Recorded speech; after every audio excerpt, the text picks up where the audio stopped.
The problem with success.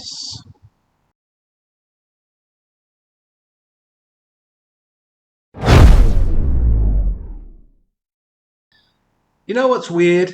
Well, lots of things are weird. It's a weird and wonderful world. But specifically today, for this video, you know what's weird?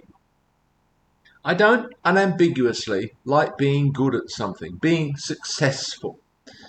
I say unambiguously because obviously I do like succeeding and being good at something. It's a good feeling, getting something right, doing something well, receiving acknowledgement for doing something well.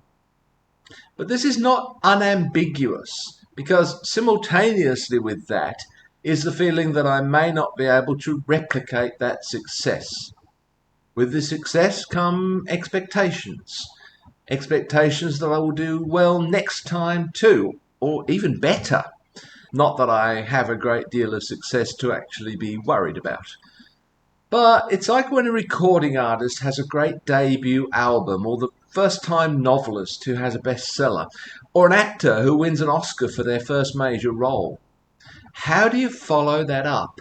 How do you live up to the expectations, your own and those of others? When a recording artist has a very successful first album, there are a lot of expectations around their next album, what Americans call the sophomore album. The pressure is on to do at least as well. If your second album is really good and very successful critically and commercially, but not quite as much as the first album, this can feel like a failure. On its own, without the first album behind it, this second album would have been regarded as a great success. But because of the first album, it's not seen as quite as good. And how tragic that is. All of your subsequent achievements are measured against your best achievement from the past. It doesn't even necessarily have to be your first achievement, just your most successful one. Everything else is going to be measured against that, everything else that you do. But I guess it's especially painful if it's your first achievement. I remember a British TV show where people were asked to vote for their favourite Elton John song. The song that came out on top was Your Song from 1971. Elton remarked rather wistfully, "I guess I peaked early." To think of Lauryn Hill's debut solo album in 1998, The Miseducation of Lauryn Hill. It had great commercial and critical success. It was winner of the Best Album at the Grammys in 1999. But she was never able to follow that up. In fact, it seems as though she didn't even try to follow it up.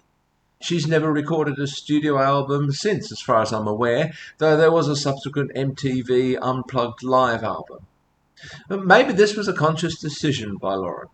She's gone on to have success as a songwriter since then. Alanis Morissette was never able to match the success of her third album, Jagged Little Pill, in 1995. Meatloaf could never replicate the success of Bat Out of Hell in 1977.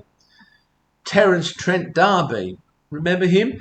He had a huge success with his debut album, Introducing the Hard Line, according to Terence Trent D'Arby, in 1987. But he couldn't follow it up with the same level of success. Now, maybe all of these artists were just fine with that. Maybe they don't share my own peculiar insecurities and neuroses. Also, I'm sure that many fans of these artists will really have loved some of their follow-up work. They may even tell you that it's better. Nevertheless, it must be very difficult for an artist when they become so strongly identified with a particular album or a song from a particular period of their creative history. Not only do people expect more of the same, or better, it's all people want to hear. I can't imagine how it must feel for the Killers to know that everybody's really just waiting to hear Mr. Brightside. Then there are the writers.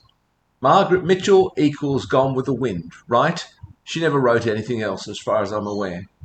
Harper Lee wrote To Kill a Mockingbird and probably never even tried to write another book. Maybe she and Laurel Hill both knew they couldn't improve on what they'd already achieved. Joseph Heller published his debut novel Catch-22 in 1961 and published 6 subsequent novels that no one's ever heard of. Could J.D. Salinger really ever hope to write anything as good as The Catcher in the Rye? Clearly, there are artists who go on to have hit after hit, either in music or in literature. Stephen King, Agatha Christie, Michael Jackson, Taylor Swift, but they're few and far between. And even for them, it must be difficult knowing that the next one could be a flop. It might be considered a flop, even if it's just not quite as good as their best work. And the higher the standard they've set for themselves, the easier it is for even something good to be regarded as a flop. It's all relative. Maybe there's something to be said for quitting while you're ahead.